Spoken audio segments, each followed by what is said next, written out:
नमस्कार, मैं हूं आपके साथ यशु शुक्ला और बात करेंगे एमएसपी पर बनेगी बात।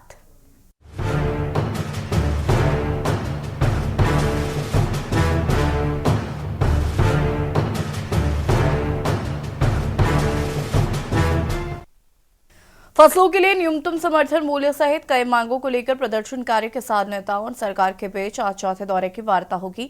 उम्मीद है कि इस बार की बैठक में कोई रास्ता निकल सकता है। इससे पहले किसानों और सरकार के बीच 3 दौर की बातचीत बेनतीजा रही। किसानों ने अपनी मांगों को लेकर पंजाब हरियाणा बॉर्डर पर कई दिनों से डेरा डाल रखा है।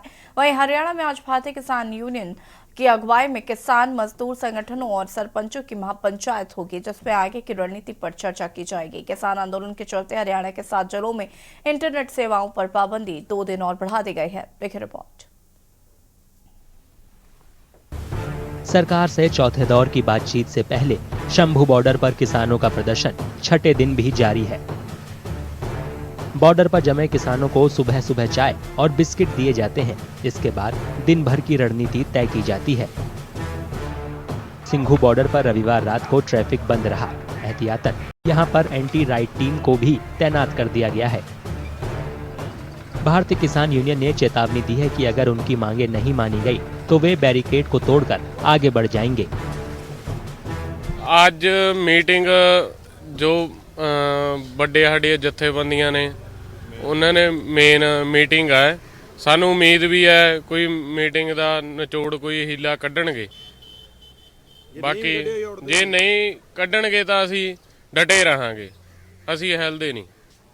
हम आज भी हमारी सरकार मांगे नहीं मानेगी, मीटिंगें करेंगी, पर हमारी जो लीडरशिप है उनकी ऊपर छोड़ा है। जब तो हमको कहेगी बॉर्डर तोड़ने हैं तो हम बॉर्डर तोड़ देंगे। चौथे दौर की बैठक के लिए केंद्रीय मंत्री अर्जुन मुंडा, पीयूष गोयल और नित्यानंद राय रविवार को किसानों से मिलेंगे। 15 फरवरी को तीसरे दौर की बातचीत हुई थी, लेकिन मैराथन बैठक के बावजूद कोई हल नहीं निकल सका था। एमएसपी के लिए कानूनी गारंटी के अलावा किसान स्वामीनाथन आयोग की सिफारिशों को लागू करने, किसानों का लोन माफ करने और पेंशन देने की मांग कर रहे हैं।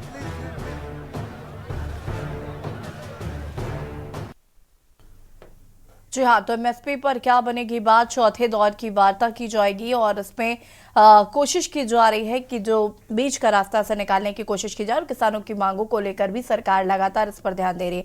हालांकि किसान लगातार धरना कर रहे हैं, प्रदर्शन कर रहे हैं, जमे हुए हैं और फिलहाल ये देखना होगा कि सरकार का इस पर क्या रुख होता है। लेकिन इस पर हम बातचीत करेंगे। चौधरी सवित मलिक किसान नेता, सुशील वकील, वरिष्ठ पत्रकार विनोद गुप्ता जी ब्यूरो चीफ हमारे साथ जुड़ चुके हैं। आप सभी का स्वागत। सबसे पहले चौधरी सवित मलिक जी, किसानों की चौथे दौर की वार्ता है, क्या कुछ इसको लेकर अभी अपडेट सरकार की तरफ से, क्या किसी तरीके का कोई आश्वासन नहीं दिया जा रहा है?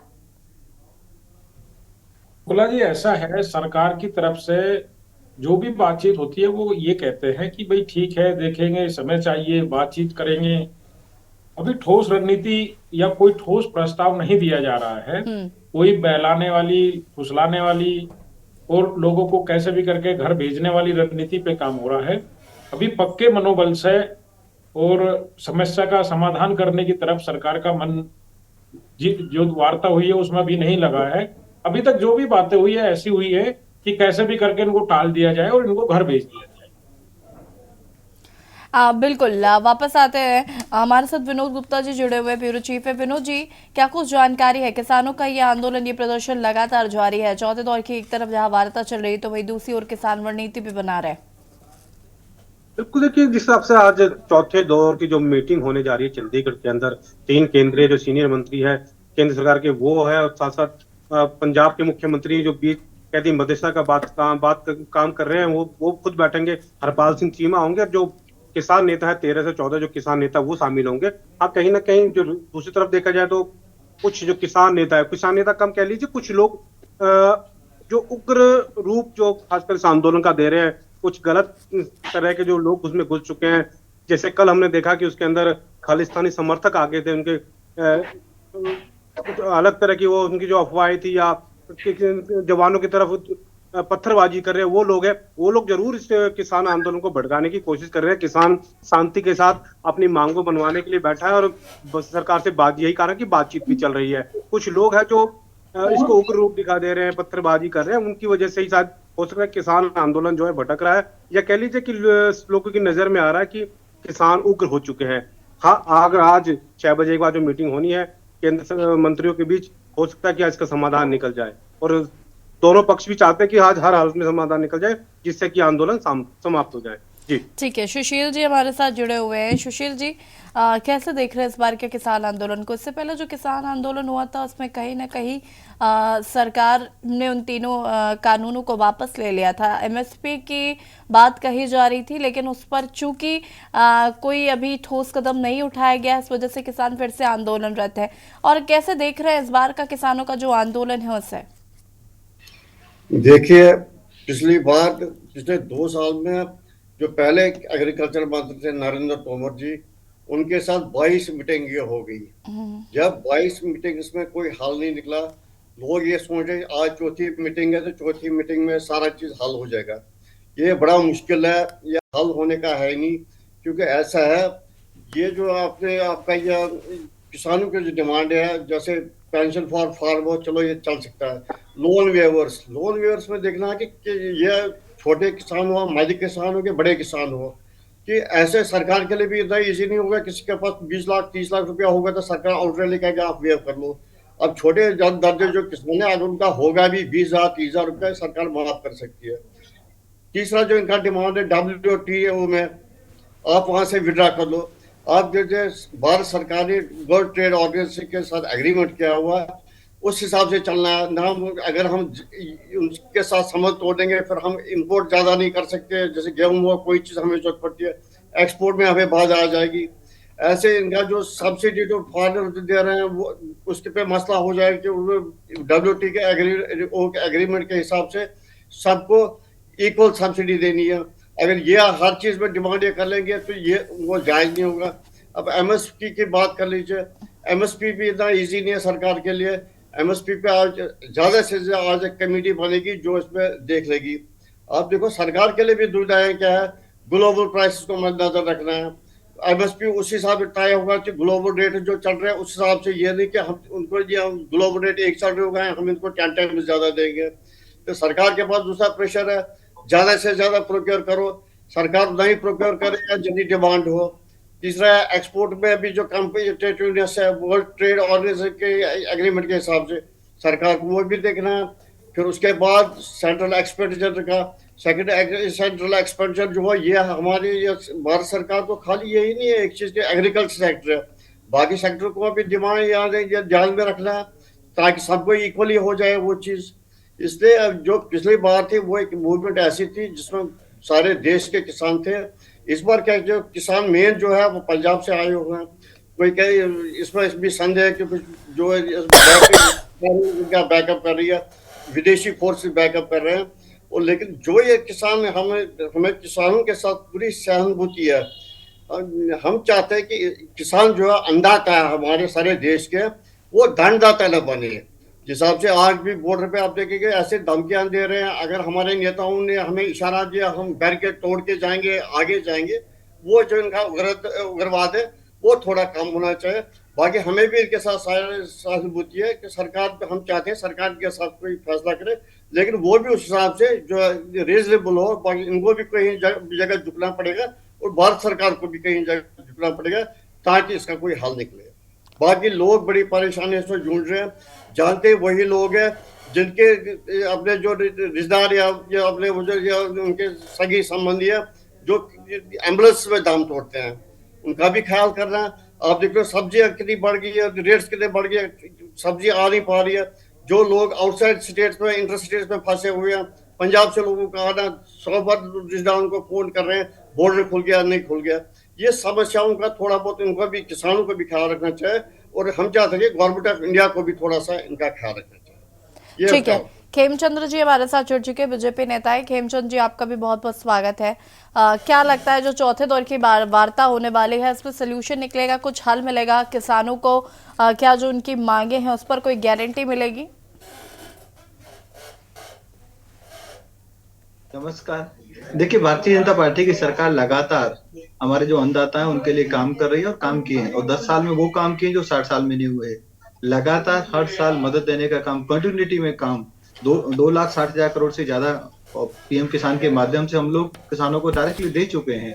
पहले किसानों की जैसे बारिश हो गई, ओला पड़ गए, कोई भी नेचुरल कैलेमिटी हुई, उसके बाद नुकसान होता था, उसकी भरपाई नहीं होती थी। हम लोगों ने फसल बीमा शुरू किया। आज अगर नेशनल कैलेमिटी की वजह से या किसी भी प्राकृतिक आपदा की वजह से कोई नुकसान होता है तो उसकी पूरी भरपाई की जाती है। हर खेत तक पानी पहुंचाने का काम हमारी सरकार कर रही है। अब गांव में जो किसान रहता है वो गरीब रहता है, तो अपने स्वास्थ्य का वो बहुत ज्यादा ध्यान नहीं रख पाता, और अगर कोई स्वास्थ्य की दिक्कत होती है तो उनको अपनी जमीन, अपना घर या अपनी जो पूंजी है, पूरी जमा पूंजी, वो खत्म करनी पड़ती है। तो उनको आयुष्मान भारत कार्ड देने का काम जो गाँव में रहते हैं गरीब, उनको आदरणीय प्राइम मिनिस्टर मोदी जी ने किया है। तो अब फ्री में अच्छे स्वास्थ्य की सुविधा मिलती है। हर घर में टॉयलेट बनाने का काम, हर घर में गैस सिलेंडर देने का काम, ये इस सब के बेनिफिशियरी हेमचंद्र कौन जी, है? लेकिन किसान है, सवाल गाँव से तो आते यही हैं। है कि सब कुछ देने के बावजूद एक एमएसपी की गारंटी तो मांग रहे हैं किसान। वो देने में क्या जा रहा है? जब आप इतना कुछ दे रहे हैं तो एक एमएसपी की गारंटी दे दीजिए। जैसी जी बात चल रही है, कई ऐसी डिमांड है जो नई डिमांड आई है और कुछ पुरानी है। तो स्वामीनाथन रिपोर्ट के अनुसार मैक्सिमम चीजें हमारी सरकार ने इम्प्लीमेंट की हैं, और हमें उम्मीद है कि जो बातचीत चल रही है, बातचीत में कुछ सार्थक रिजल्ट निकल के आएंगे। सरकार वो हर संभव प्रयास कर रही है, जो हो सकता है, जो होना चाहिए, वो करने का प्रयास कर रही है। अगर कहीं टेक्निकल प्रॉब्लम है तो उससे बातचीत कर रही है। पहले भी बातचीत हुई थी। हमारी सरकार का दिल और दिमाग दोनों ओपन है, और भारतीय जनता पार्टी ने जितना किया है उतना पहले कभी नहीं हुआ। और किसानों को भी विश्वास है कि जितना आदरणीय प्राइम मिनिस्टर मोदी जी कर सकते हैं और कोई दूसरा नहीं कर सकता। ठीक है, सवित मलिक जी क्या कहना चाहते हैं? देखो, ये सारे जो बता रहे हैं, किसान के लिए इन्होंने कुछ नहीं किया है। किसान के लिए इन्होंने एक चीज जरूर की है कि उनके जो खर्च है वो डबल कर दिए। उनका जो यूरिया की बोरी 50 किलो की आती थी, उसको पहले 5 किलो यूरिया निकाल के 45 किलो की कर दी। अब 5 किलो फिर निकाल के 40 किलो की कर दी। रेट वो का वही है। डीएपी पे इन्होंने सब्सिडी हटा के उसको डबल रेट कर दिया। बिजली किसान को महंगी मिल रही है। जितने कृषि यंत्र है वो सब महंगे कर दिए। किसान के लिए एक चीज अगर ये बता दे कि हमने किया है, 2,000 रुपए से ज्यादा तो आपने उससे डीजल से और यूरिया से निकाल लिया है। इनके पास बताने के लिए कुछ नहीं है। ये खाली बातें वो करते हैं जो जैसे आम पब्लिक को बहकाने की काम करते हैं। किसान के लिए अगर कुछ किया हो, मैं चैलेंज करता हूं, तो आप बता दीजिए। किसान से लिया है, दिया कुछ नहीं है। और आयुष्मान की बात कर रहे हैं, किसानों के आयुष्मान नहीं बने। आयुष्मान ये उसके हिसाब से बना रहे हैं कि किसके पास कितनी ज्यादा वोटें हैं।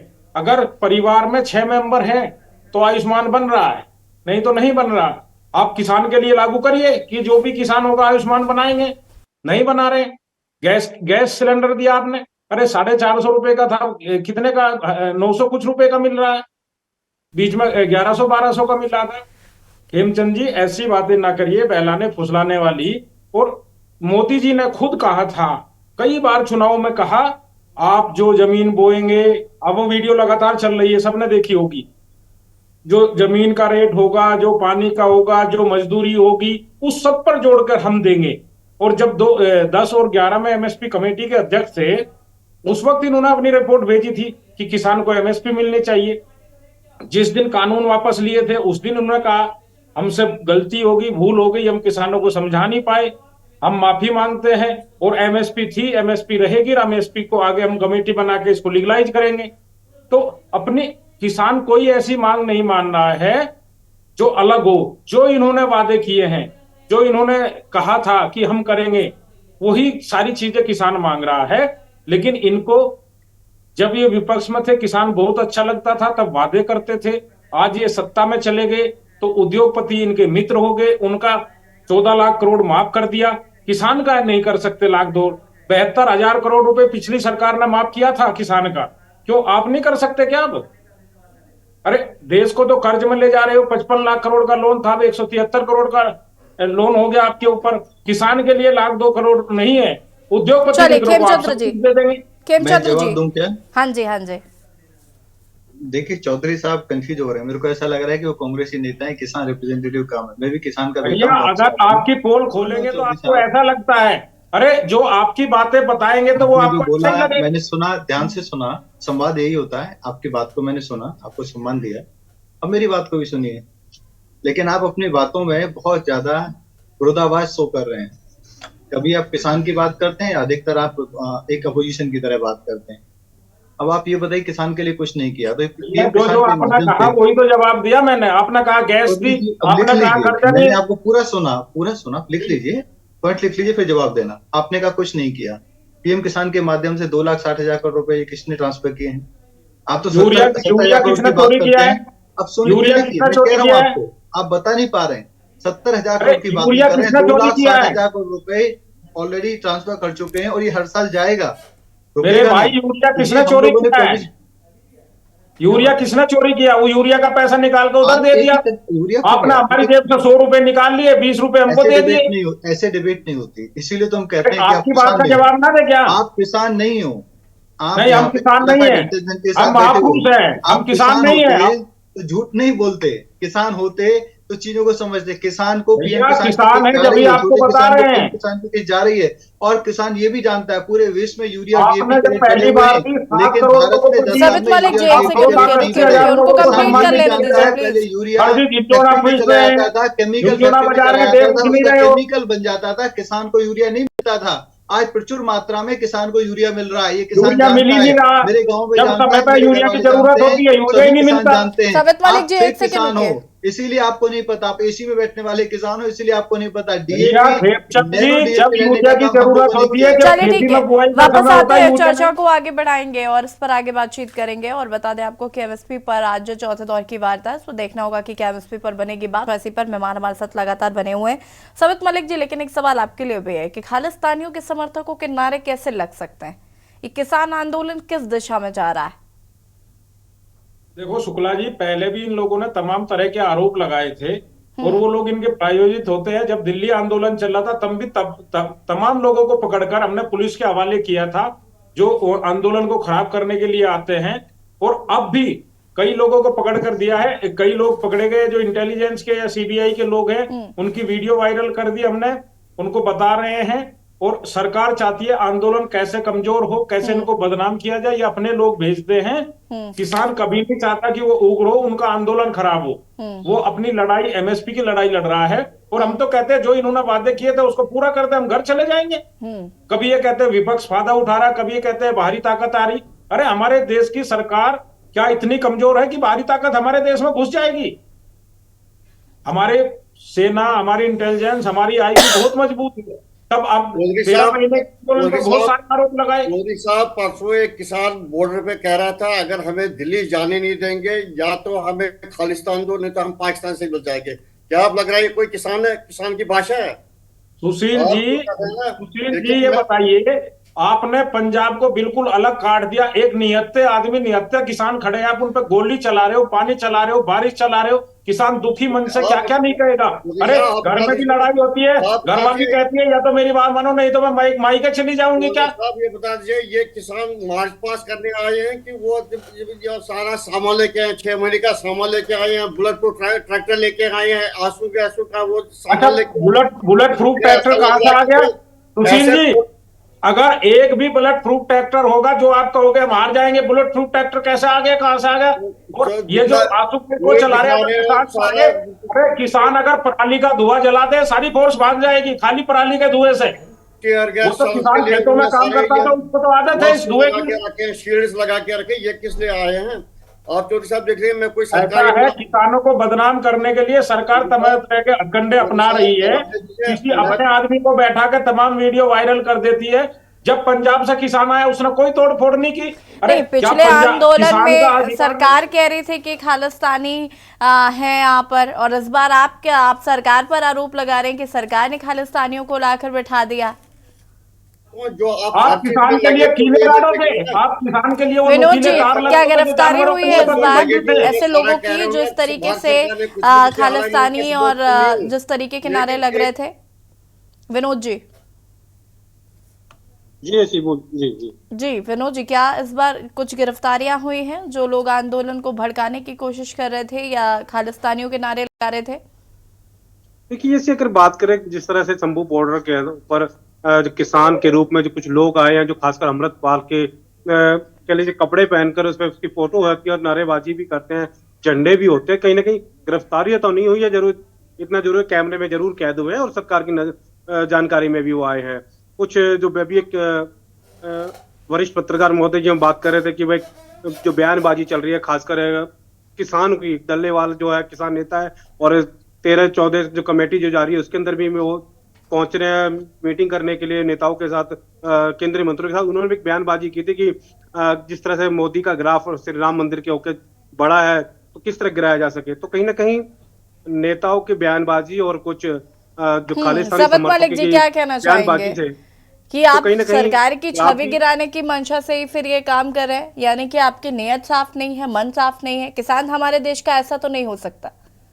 तो यही कारण है शुक्ला कि जी, शुक्ला जी, ऐसा नहीं है। उस बयान को आधा अधूरा दिखाया गया। उनका कहना ये था कि राम मंदिर की वजह से जो उनका ग्राफ बढ़ा है वो इतने वो हो गए कि अब किसानों की बात नहीं सुन रहे, किसानों को कुचल रहे हैं, किसानों के लिए नुकीले तार लगवा रहे हैं, किसानों के लिए कीले गड़वा रहे हैं।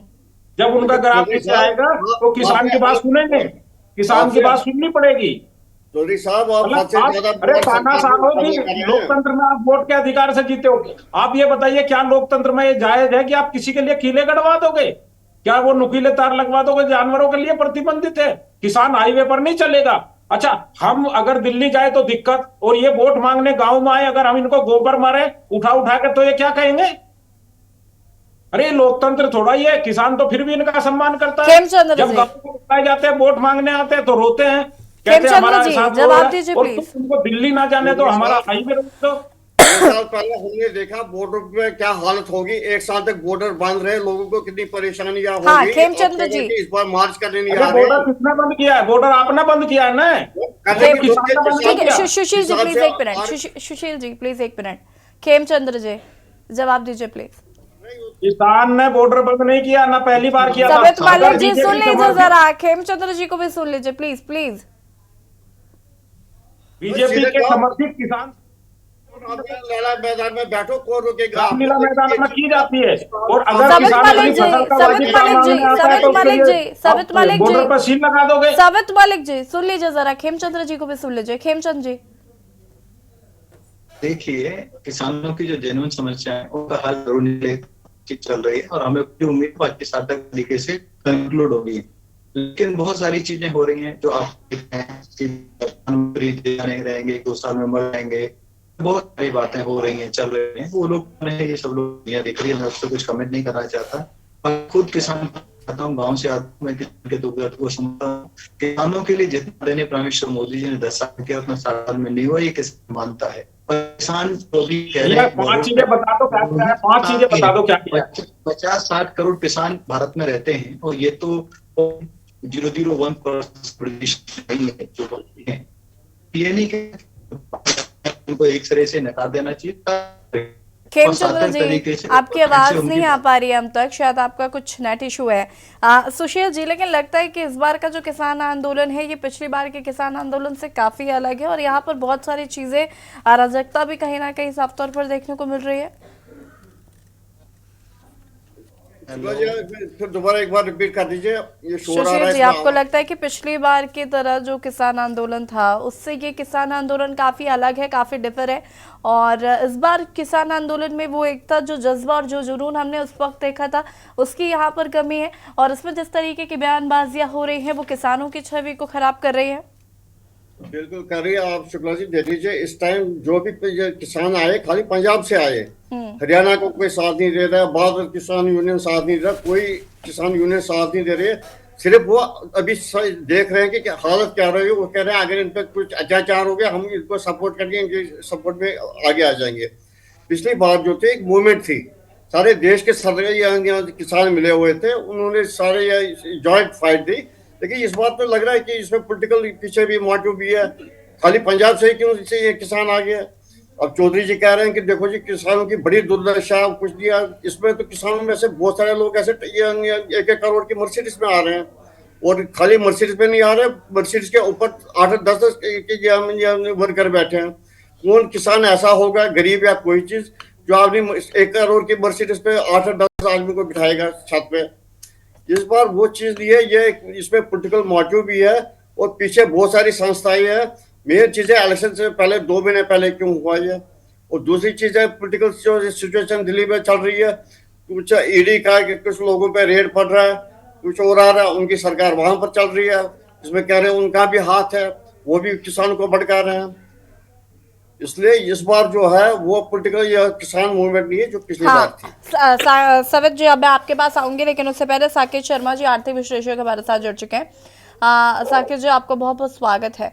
एमएसपी की गारंटी की मांग लगातार किसान कर रहे हैं, और अगर एमएसपी की गारंटी सरकार देती है तो क्या बदलाव किसानों के जीवन में आ जाएगा? आखिर क्यों किसान लगातार इसकी मांग कर रहे हैं? देखिए, एमएसपी गारंटी जो है वो एक तरह का बॉन्ड गवर्नमेंट जो है वो शो करना चाहती है कि भाई एमएसपी हम आपको देंगे। जैसे 10 रुपए किलो आलू हमने ले लिया और उसको हम जो है 20 रुपए किलो अपने पास रख के फिर वही आलू जो है वो पब्लिक को बेचेंगे। तो ये कंट्रोवर्सी किसानों और सरकार के बीच में चल रही है।